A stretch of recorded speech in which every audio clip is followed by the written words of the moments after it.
Hopefully some folks will be trickling in as we go. Welcome, happy Wednesday to everyone. If you're like me and Matt, you might be a little bit tired, but maybe nursing a second cup of coffee. But thank you all for being here. We're super excited to dig into the learning today. Before I move forward, I would like to introduce you all to a new teammate we have on our end, Erin. Erin, do you want to wave? Erin is kind of like our tech and Zoom manager guru. So if at any point in today's session or a future session, you need the handout or like are having any tech issues, feel free to message Erin directly. You can message me, but I have many screens open and I'm trying to navigate a lot while also maybe facilitating. So Erin can probably help you out faster. Thank you, Erin. Okay, with that, let's move right along.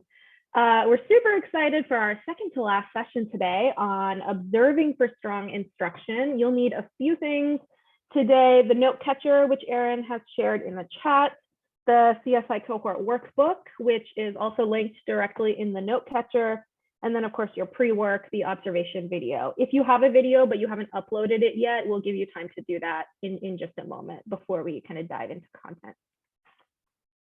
A couple housekeeping reminders. As always, please make sure that your school is indicated in your Zoom username. This helps us with breakout rooms, and we are recording. Thank you, Erin.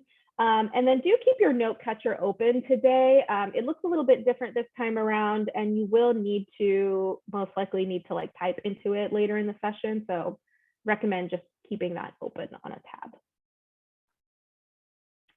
All right, so today we're going to be observing the lessons that you recorded to evaluate them for strong, culturally responsive instruction using those tools that we introduced last month. Then we'll spend the second half of the session debriefing these observations to identify some strengths and growth areas. And then we'll start to discuss some ways to increase access to strong instruction, though that last objective will continue into our next session. So we're not going to have all the solutions today, but we are going to share our instruction from our schools with each other and get some feedback and perspectives from your colleagues. So considering our objectives, I want to highlight a couple of norms that will be especially important for us today as we sort of virtually enter classrooms at each other's schools. It can definitely feel really personal to hear feedback on how things are going at your school or to hear comments about teachers you likely have strong relationships with. It can be hard to hear that from people who aren't at your school every day and maybe don't have all of the context that you have. But this is where our norm around possessing a growth mindset can really help anchor us. So the purpose of today is not, of course, like any kind of formal evaluation or judgment, but really just rather to collaborate with colleagues and hear their sort of unbiased perspectives on what they're seeing in terms of instruction at your school. It's also important that we share honest feedback with each other by speaking our truth. It goes without saying, of course, that it's been a wild couple of years and we should absolutely be empathetic toward teachers and leaders' experiences navigating all of this upheaval and unknown. However, at the same time, it's important that we maintain a high bar for instruction because that's what our students deserve. It's okay to not be meeting the bar right now, but it's not okay to lower the bar. And we've talked about this concept in previous sessions. We just might need to discuss some new ways and solutions to support teachers toward meeting that bar. So the path might look different, but the destination is the same. And we really encourage you, as you're observing instruction today and giving feedback to your colleagues, we really encourage you to keep that in mind and share feedback with empathy, but also kind of aligned to our high bar for instruction. Here's a quick look at our agenda. We're going to do some review and logistics up at the top, and then we'll spend most of the rest of the session in breakout groups and small breakout groups where you'll share videos with each other and engage in an observation debrief cycle. All right, so as I mentioned, just to anchor ourselves a little bit, today is our second to last session of the year. I can't believe it. It has flown by. Last month, we previewed these observation tools. We're going to take a look at those again today and use them to evaluate instruction. And then when we meet again next month, we'll spend some time reflecting on progress made toward your school improvement goals and lessons learned over the course of this year. And we'll also work in consultancy groups again in May to strategize ways to maintain any momentum that you've picked up this year around grade level assignments and strong instruction going into next year. So we'll have this space to talk about how to not just leave this learning in this year, but how to kind of carry the work forward into next year. All right, with that, let's dive into our pre-work. So your pre-work for today was to record and upload a 10-minute video clip of instruction from your school.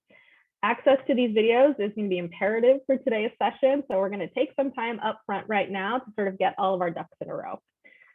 Right now, I just launched a poll. You should see a poll pop up on your screen. Go ahead and take 10 seconds to just indicate whether or not you have a video to share.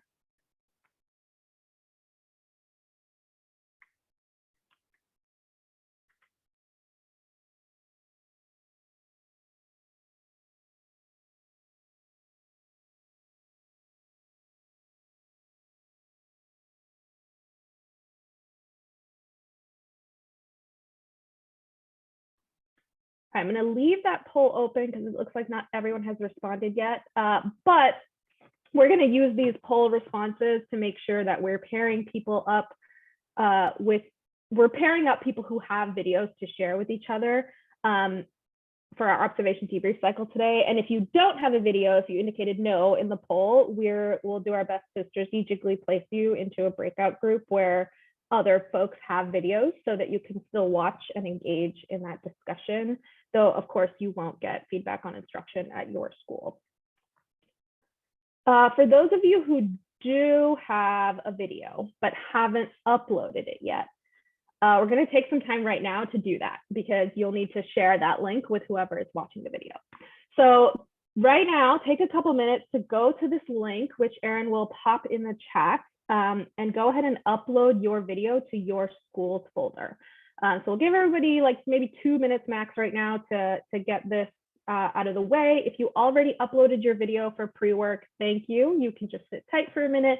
And then just let us know in the chat when you're ready to go. You can give a thumbs up, you can just say ready, whatever your situation is. We just want to make sure everyone has what they need before we get into our content.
All right, that was 2 minutes. Can I just get either you can show me a thumbs up or in the chat some indication that we are ready to move on. You either don't have a video or you do and you've uploaded your video. I see a couple thumbs up.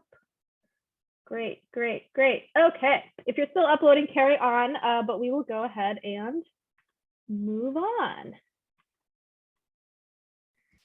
Awesome. So hello. Good morning, folks. Very excited to get into our logistics so we can jump into our observation time. So in your note catcher, there are links to both the ELA and math observation tools.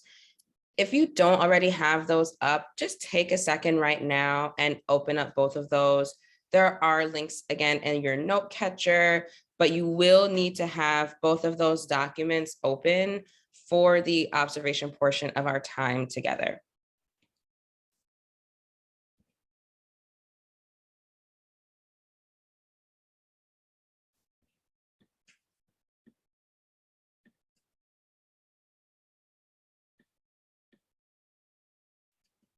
Thanks for posting that again, Erin. All right, so as you all get that in front of you, I see some of you already are giving me the nod that, all right, I got it.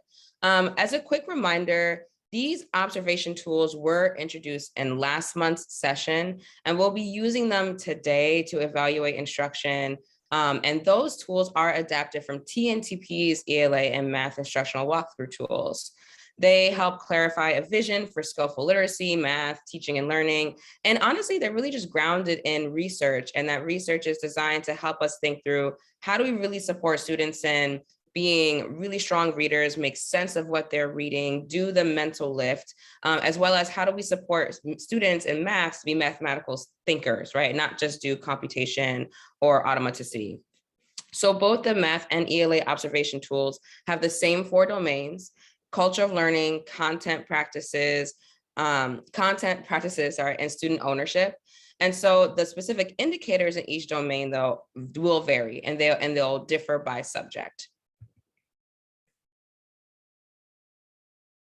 So I know we talked a lot about what these tools are and aren't in the last session, but still we're just going to do a quick review. And for this portion, I am going to call on some folks, and I'm just going to go in order of my Zoom screen, just folks who are to the right.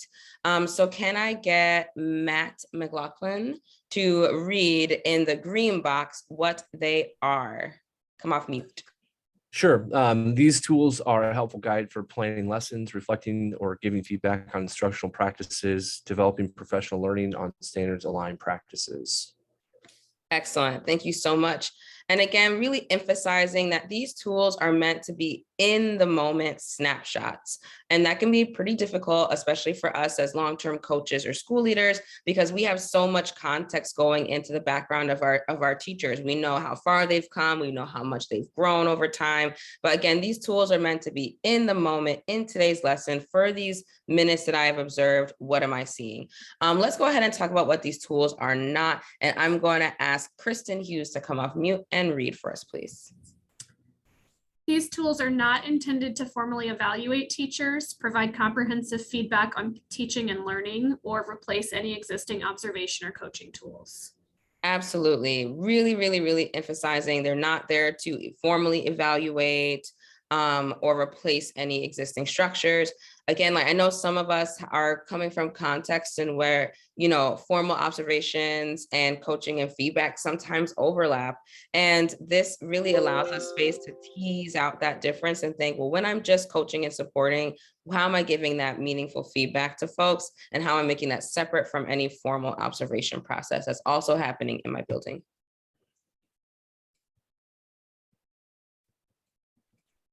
All right. So we're going to do a quick preview of kind of how we're going to use our time today once you are in your breakout group with a partner. So first, you and your partner will share context for the video you recorded with each other. So this should include any relevant information about the teacher that was recorded, such as how experienced they are, what they might be working on with their coach, anything you feel like the observer needs to know to help contextualize the video. And you might also share additional information about the lesson itself, such as the curriculum that was used, especially if it's an adopted high quality instructional material for your school, the learning objective, and what students might be working on in the video. After about 10 minutes of sharing that context, each of you will take 20 minutes to independently watch your partner's video and rate it using the appropriate observation tool for ELA or math. The clips should be about 10 minutes long. If they're longer than that, just watch the first 10 minutes. So 20 minutes leaves a little bit of wiggle room for you to rewatch certain segments of the video if you need to, and for you to capture your ratings and notes in the CSI cohort workbook. Just a quick note, everything I'm sharing right now is word for word in your note catcher as well, so you don't need to like memorize the process that we're gonna engage in. And the tools in the workbook are, again, linked directly in your note catcher. After we watch the videos, we're going to take a quick 5-minute break. And then when we come back after the break, you'll be back in the same breakout room with your partners, and you'll have about 12 to 13 minutes to debrief each video for a total of about 25 minutes. So during that time, the observer should share ratings and evidence with your partner, working through the domains in order. We really urge you to share your feedback according to the observation tool, starting with domain A down through domain D. This is also the space for the coach, the person whose video it is, to ask any clarifying or probing questions, especially for any areas where you maybe disagree with what the observer is sharing with you. Maybe the observer rated a certain domain higher or lower than you would have for the teacher. This is the time to really hash that out and dig into specific indicators from the observation tool to try to come to a common understanding. And then finally, discuss the highest leverage action step for the teacher who's in the video. By the end of this debrief time, the goal is that both leaders, both of the people who brought a video, should leave with at least the beginnings of next steps for coaching their teachers. I'll pause here for just a second before I pass it back to Nadia. Are there any questions about what this time will look like or what you're doing if you don't have a video?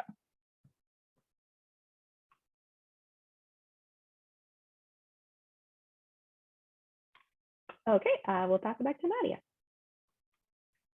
Okay, so when you're using these content-specific observation tools, your feedback and debrief conversations might actually look and sound a little bit different than what you're normally used to. So before we look at an example and a non-example of some strong feedback, we want to take some time to skim over the practices domain of the ELA observation tool in particular. It's projected up here on your screen. And so I'm just going to give you 30 seconds to skim over those strands in the domain, and then we'll chat about it in a second.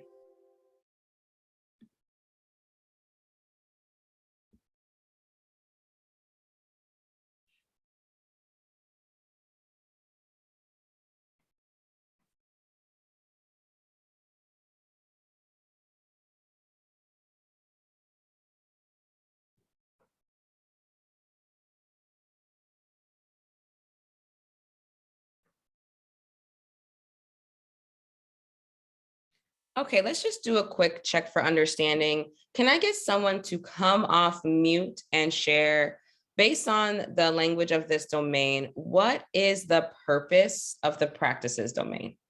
What's the purpose of this section in your observation?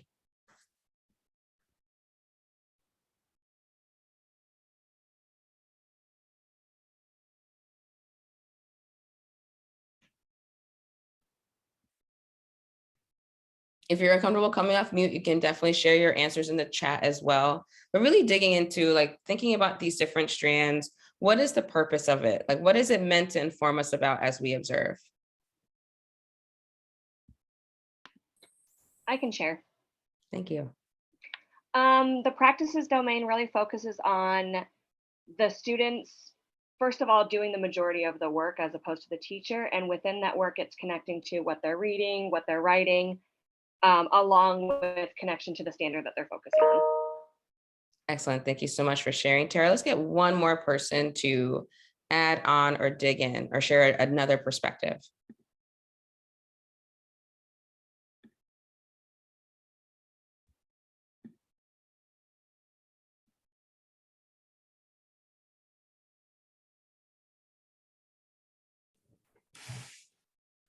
We were discussing facilitating the students and allowing them to learn the content of the lesson. Okay, all right. Thank you so much for sharing.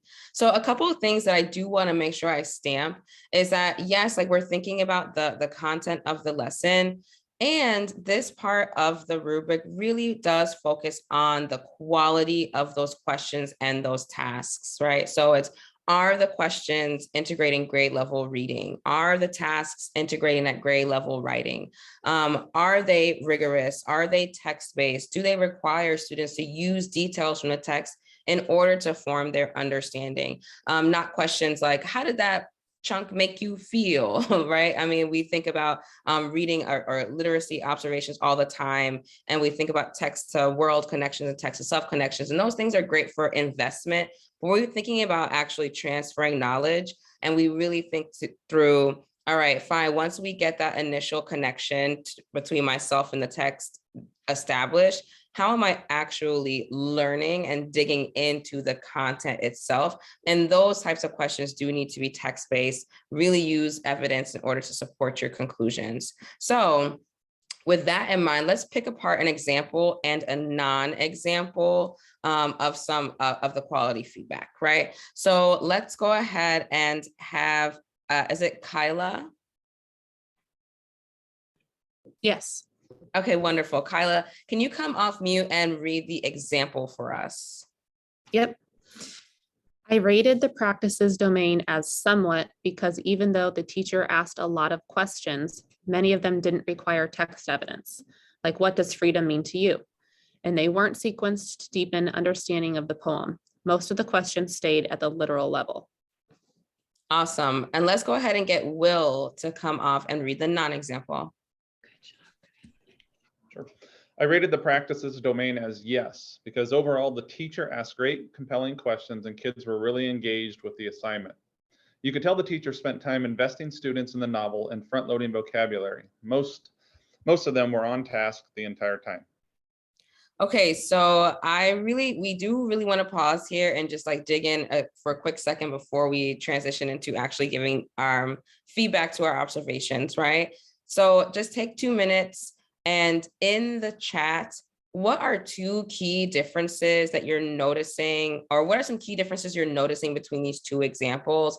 And go ahead and drop them in the chat.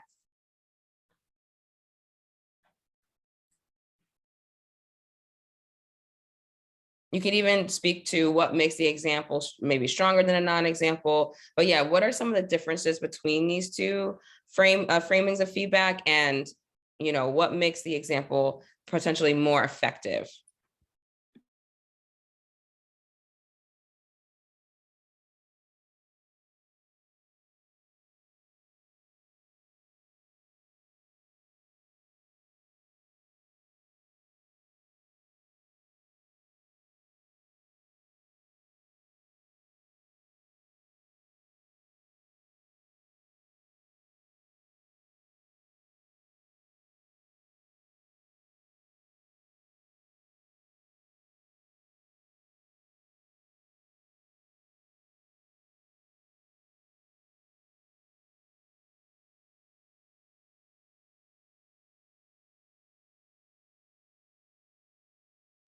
Awesome. Some things in the chat that I really want to highlight in particular. The idea of example gives precise evidence of what was done during the lesson and gave examples of what the teacher said. Also, the one that says one is specific, feedback based on the practices. One is a generalized without an example of the compelling questions. Excellent. Let's get a couple more. This idea of like there's lacking specificity. Oh, okay, very nice. An emphasis on what the teacher said as opposed to what the students did. So again, what's interesting here, right? So thinking about specificity, like this idea of citing actual evidence from the observation, right? The same way that we're asking our students to cite text evidence in a way, like if you're reading a text and you're answering your response, I don't want you to just give me an answer. I need you to cite evidence for that conclusion that you're drawing, right? For that answer.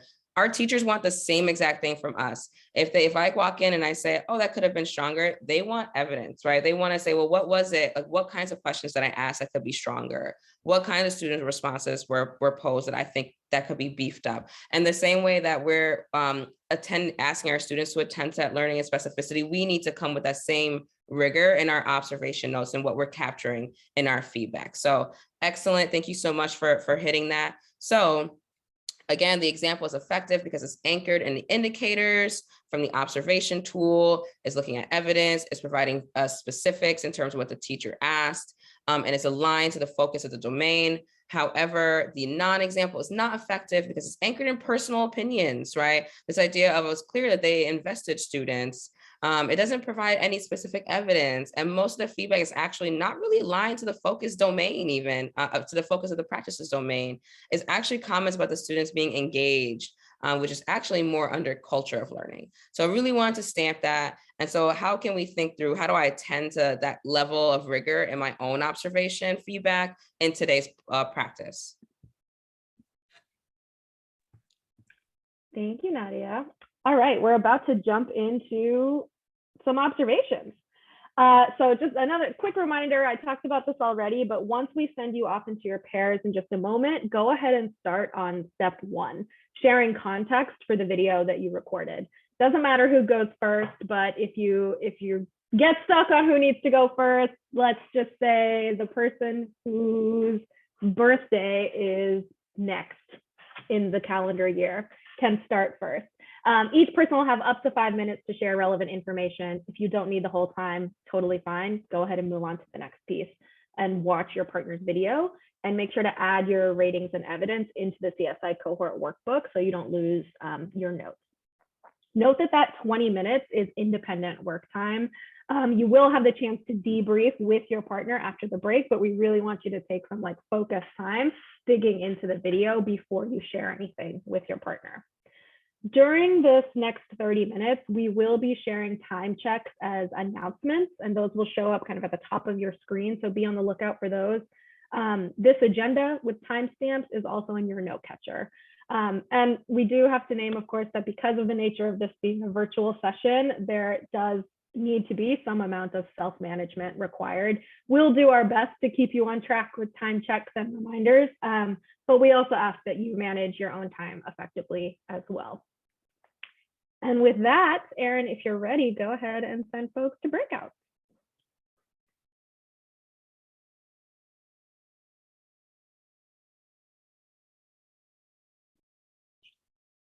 Just going to go ahead and jump back in and get ready for our observation debrief conversations. Really excited for this portion of our time together. We'll do a super quick review so that most of the time is spent in your breakout rooms. So again, you've already seen this slide, just another reminder about what effective feedback using a tool sounds like. So again, anchored in indicators from the observation tool, provides specific evidence and aligned to the focus of the domain that you are in. Really tend to that language, and also push yourself to think about percentages based on the students that you were able to see in the video. How many of those students are really meeting those expectations, right? Be a stickler, because that also just pushes us towards that specificity in our language that we are striving for. And again, we thought about our non-example. Oftentimes it's anchored in personal opinions. It makes assumptions about things not necessarily observed in that specific portion of the lesson. Doesn't provide specific evidence from the observation to inform your rating. And then finally is not aligned to the focus of the domain. Again, you've also seen this slide as well, but just as a reminder for how this observation debrief time is going to flow. Once you're back with your partner or partners, the person whose birthday is coming up the soonest, or whoever, you can decide who goes first, but that could be a good indicator in case you both are eager, kicks off the debrief by sharing their ratings and their evidence. engage in a discussion about the ratings and the highest leverage action step for that teacher. And then you're going to switch and debrief the second video. So we'll be monitoring the time and posting announcements when 12 minutes have passed, and you should be switching to the second video. So you'll be actually going back to the same breakout rooms as before, and we'll be popping around just in case you need any support or have any questions. But really the time is yours to dig in and engage in thoughtful conversation about your observations.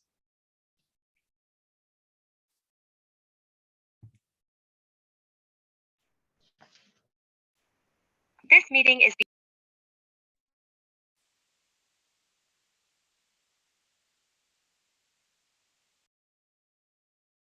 Okay, so welcome back. We hope that you were able to really dig in and have some awesome debrief conversations with your partner. We hope that you found utility in using the tool and that this has felt like a strong use of time. And so now we're actually going to spend the last few minutes that we have together reflecting, independently stamping some of our key takeaways for ourselves so we can think about how this applies to our work in the long term. So before we take any time to share whole group, we want you to do is take 5 minutes to independently reflect on these questions in your note catcher.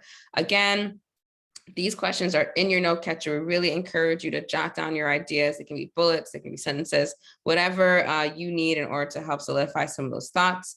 But these 3 questions projected. How did the observation tool influence what you looked for in your partner's video? How was the debrief conversation similar to or different from those that you normally have? And then finally, what will you do with the action step you and your partner discussed as it relates to supporting that teacher? So go ahead, we're going to give you 5 minutes to independently reflect on these questions. You will then go to breakout rooms, and then one person from each breakout room will be asked to share. So really make sure you get your thoughts down on this note catcher so we can have some robust conversation towards the end of our time.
Okay, wrap up that last sentence, stamp that final thought.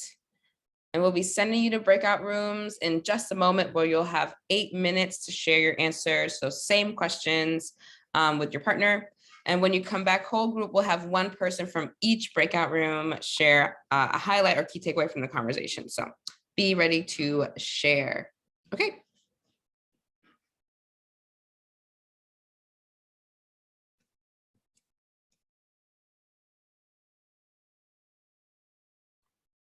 Nadia, you're on mute. You missed all of that. Well, good. We 'cause did. You looked so animated. I wish I knew I what was you had very been saying. animated. Okay, this is actually my first time staying on mute, having done a presentation, so I'm patting myself on the back for that one. So I was just saying, in our group, we had a very robust and interesting conversation. So really excited to hear what comes out of other folks' groups. You have 7 minutes of sharing out. Let's just have a person from each group come off mute, shoot somebody some eye contact in your little Zoom square to be like, and share some highlights or key takeaways from the conversations that were had.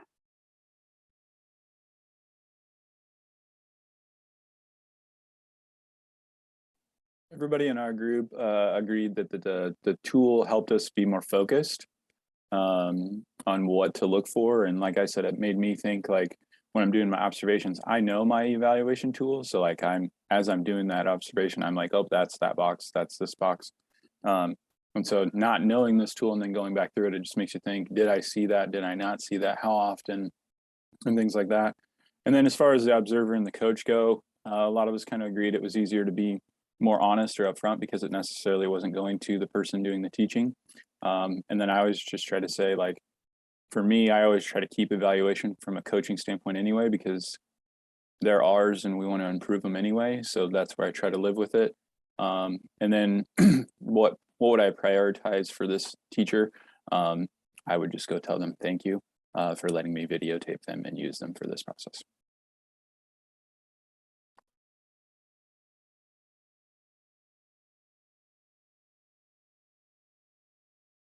Yeah, just feel free to hop off mute and share so we can keep the conversation rolling.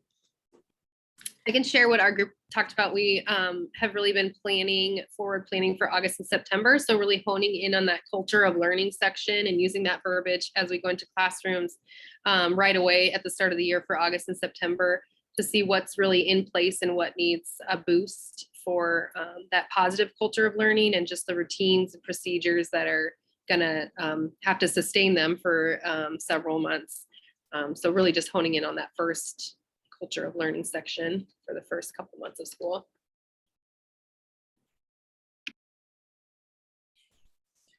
I'm just going to pop in quickly to respond to that. I think that's really smart to start the year with a focus on culture of learning. I just wanted to share a trend, like from TNTP's end. We use these tools when we go into schools kind of across the country when we're doing like our opportunity scorecard type thing. And a trend that comes up a lot is that the culture of learning domain tends to generally be a strength for folks. Like that's where we see our highest ratings. Where we see some of the lowest ratings are with the practices domain and student ownership. So just something that's not necessarily meaning that it's true for your schools, but just something to think about. I think culture of learning comes naturally to a lot of teachers. We tend to want to like really prioritize it. And sometimes the actual content and like rigor gets lost if we only focus on culture of learning. So just an interesting trend I thought I'd share.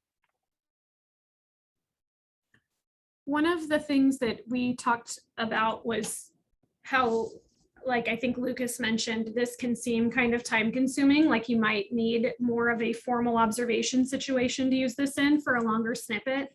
But then we were kind of brought back to, in 10 minutes, these are all things that we really should be able to see. The culture of the classroom, absolutely. And even just the types of questions that teachers are asking students, you can really get to that within 10 minutes. Personally, I really like how there's a continuum on this. It just gives us a great way to have conversations with teachers. It's not saying you are doing this or you're not doing this. It's you're right here.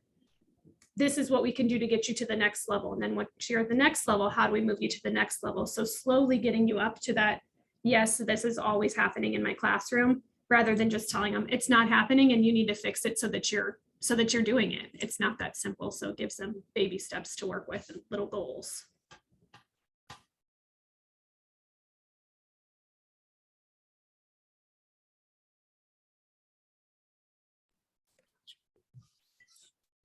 My Yeah. group also discussed how the tool allowed us to dig into details within the lesson and really find not only the positives and highlight those, but also take on one snippet and really grow within that as a focus area. We felt like the debrief conversation the model for this purpose didn't allow for that back and forth that we would like within a coaching conversation, but at the same time, we still wanted to first focus on those positives before moving into a growth area. One of the video that we watched for my school was, we talked a lot about that student ownership and the students having more of the role in the lesson than the teacher, and allowing for the students to work on something as they're listening to instruction. So it's not a long period of just having the teacher talk to the students.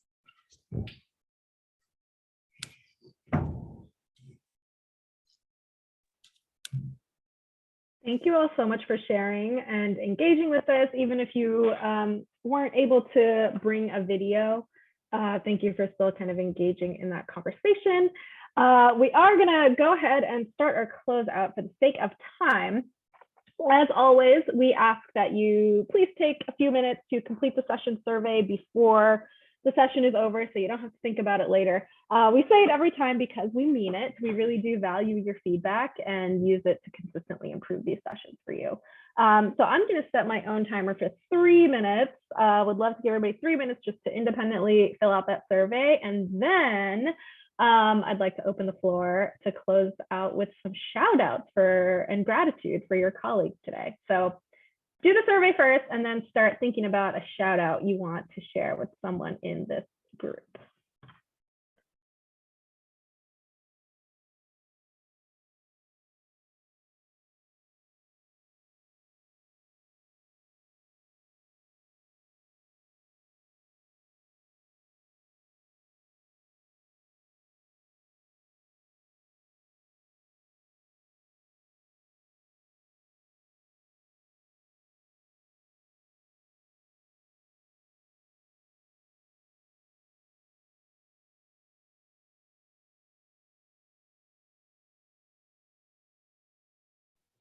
What are we doing? Shout outs? Yeah, we will in a My girl Heather.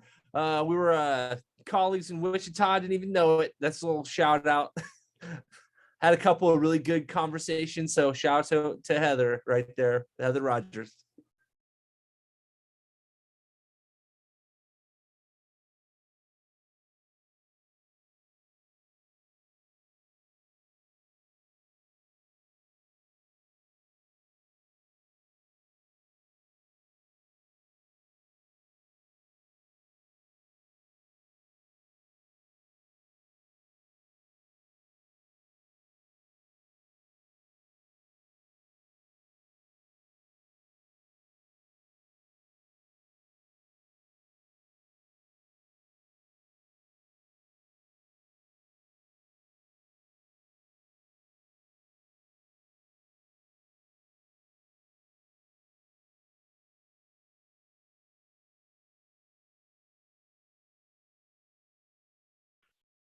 All right, if you're still working on your survey, keep at it. But if you're done, we have a couple more minutes here. Would love to hear a few more shout outs. Matt, thanks for kicking us off with that.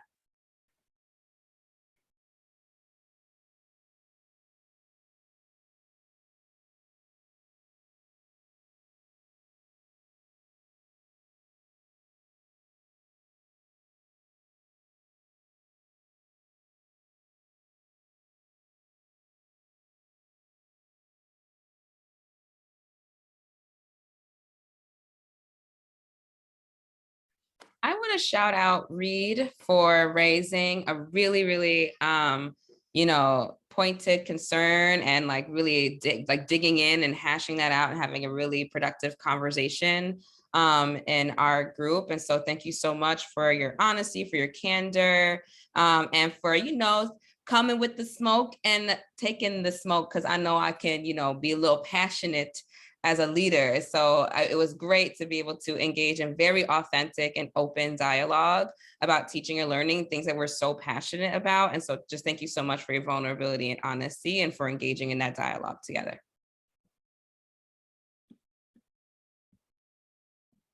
Thanks for challenging my thinking.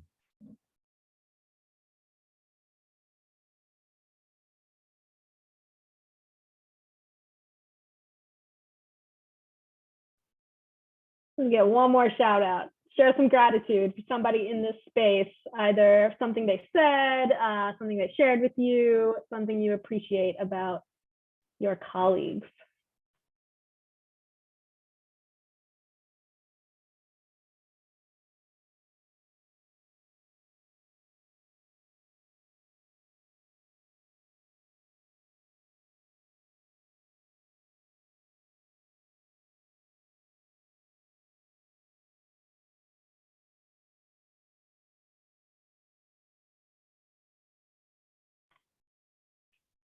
All right, I will share one. I want to shout out Will Schmidt. I was reading the evidence that you guys were putting in the workbook, saw some really specific targeted evidence to support his ratings, and just really appreciated the clarity. I didn't even watch the video, but still felt like I did because of those comments.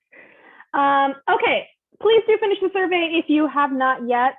Quick preview for pre-work for next month. You don't need to submit anything, but we encourage you to observe at least a couple more classrooms aligned to your school improvement goals wherever possible, and try to observe, if you have goals related to math, maybe observe all your math classrooms, and then start to identify a problem of practice based on the trends you're seeing.